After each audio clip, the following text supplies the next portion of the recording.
जैसे कि पहले एपिसोड में हम सभी ने देखा था, चेंसलुई ड्रिंक करने की वजह से चेंसलुई का सिर चकराने लगता है और चेंसलुई बेहोश होने लगती है। और चेंसलुई को ऐसे बेहोश होते हुए देख के एकजो कहने लगता है, चेंसलुई उठ जाओ, तुम आज कुछ ज्यादा ही टल्ली हो चुकी हो, इसलिए जाके नहा लो, उसके बाद तुम्हें अच्छा फील होगा। ऐसा कहते हुए चेंसलुई को उठाने की कोशिश करता है। तभी चेंसलुई भी थोड़ा सा होश में आके कहने लगती है, एकजो मुझे ऐसे परेशान मत करो। ये सुन के एकजो सोचने लगता है, इस पागल औरत का प्रॉब्लम क्या है, मैं इसको परेशान नहीं कर रहा हूँ, मैं इसको मदद करने की कोशिश कर रहा हूँ, मगर कोई बात नहीं, तुम खुद से नहीं नहा सकती तो मैं तुम्हें नहाने में मदद करता हूँ। ये सोचने के बाद चेंसलुई को शावर रूम ले जाकर चेंसलुई के कपड़े उतार के चेंसलुई को नहाने लगता है और कुछ देर तक अपने हाथों से चेंसलुई को नहाने के बाद चेंसलुई को बिस्तर पे ले जाकर लिटा देता है। और चेंसलुई को सुलाने के बाद एकजो सोचने लगता है, चेंसलुई कितने हॉट है यार। और ये सोचने के बाद एकजो का अरमान पहले से जगा हुआ था, मगर अभी कुछ ज्यादा ही जग जाता है और एकजो का अरमान पूरा ही खड़ा हो जाता है। तभी एकजो अपने अरमानों को शांत करने लगता है कि शांत हो जा, शांत हो जा, मैं ये सब जरूर करूंगा एक ना एक दिन। जब चेंसलुई होश में रहेगी तब मैं चेंसलुई के सामने ही वो सब करूंगा चेंसलुई के साथ। मगर एकजो के अरमान शांत होने का नाम ही नहीं ले रहा था, इसलिए एकजो नहाने के लिए चला जाता है कि नहाने के बाद तो शांत हो ही जाएगा। इसके बाद हमें सीधा सुबह के सीन दिखाया जाता है। इसके मतलब बीच में कुछ हुआ होगा या नहीं हुआ, ये हमें बताया नहीं गया है। और सुबह चेंसलुई उठ के अपने बगल में एकजो को देख के शर्माते हुए सोचने लगती है,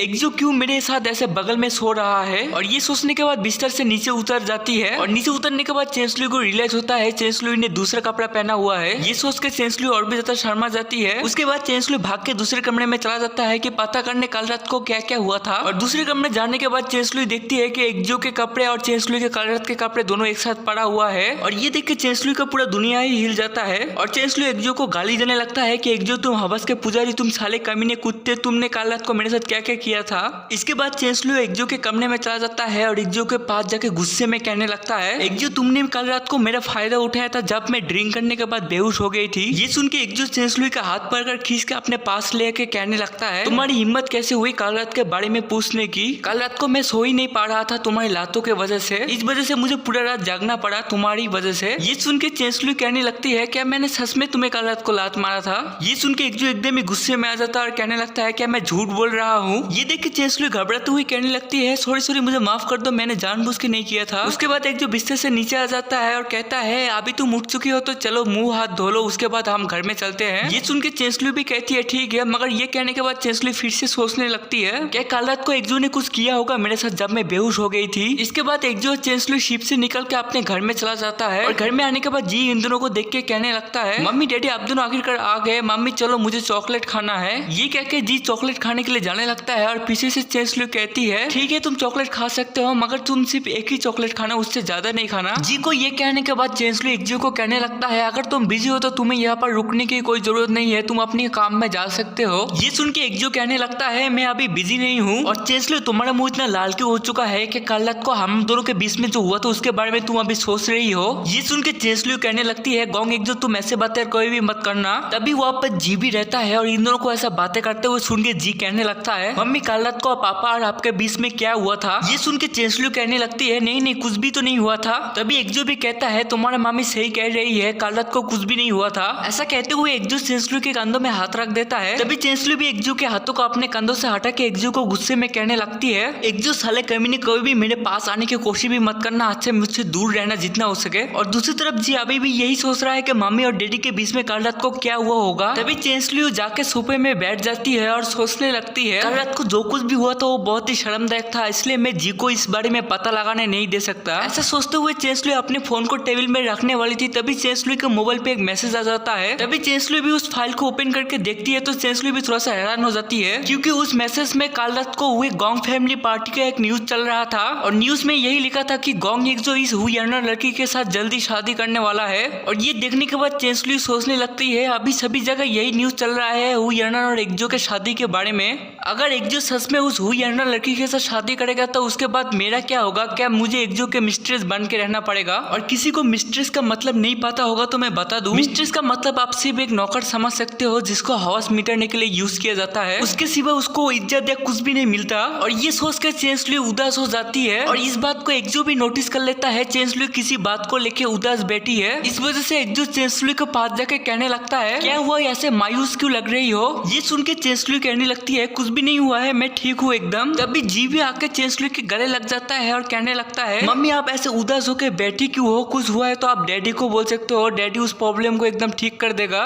ये सुन के चेंसलुई कहने लगती है देखो तुम्हारा मामी उदास नहीं है, तुम्हारा मामी एकदम ही ठीक है, तुम्हें चिंता करने की जरूरत नहीं है, मैं एकदम ही ठीक हूँ। ये सुन के एक्जो सोचने लगता है चेंसलुई झूठ बोल रहा है, कुछ तो बात है जो चेंसलुई को परेशान कर रहा है। और उसी वक्त एक्जो के मोबाइल पे हुई यनरन की कॉल आता है और इस कॉल को चेंसलुई भी देख लेती है कि हुई यनरन अभी कॉल कर रही है। तभी एक्जो भी फोन को उठा लेता है और हुई यनरन का नाम देख के एक्जो तभी फोन को काट देता है। ये चेंसलुई भी देख लेती है और कहने लगती है आपने क्यों उस फोन को काट दिया, क्या आप उस फोन को उठाने नहीं वाले थे? ये सुन के एक्जो कहने लगता है ये कोई जरूरी कॉल नहीं था और मैं अभी नहाने के लिए जा रहा हूँ। ये कह के एक्जो नहाने के लिए जाने लगता है। तभी जी भी कहने लगता है मामी क्या हुआ, आप कुछ सोच रही हो? ये सुन के चेंसलुई कहती है नहीं मैं कुछ भी नहीं सोच रही हूँ। ये कह के सोचने लगती है अगर एक्जो उस लड़की के साथ शादी कर लेगा तो जी मुझसे दूर चला जाएगा और मैं नहीं चाहती हूँ कि जी मुझसे दूर चला जाए, इसलिए किसी भी लड़की को मैं एक्जो के वाइफ होने नहीं दे सकती। और चेंसलुई फिर से वही सोचने लगता है कि किसी भी लड़की को मैं एक्जो के होने नहीं दे सकती। और यहाँ से ये एपिसोड खत्म होता है। हो सके तो प्लीज मेरे चैनल को लाइक और सब्सक्राइब कीजिए। मिलते हैं अगले एपिसोड में।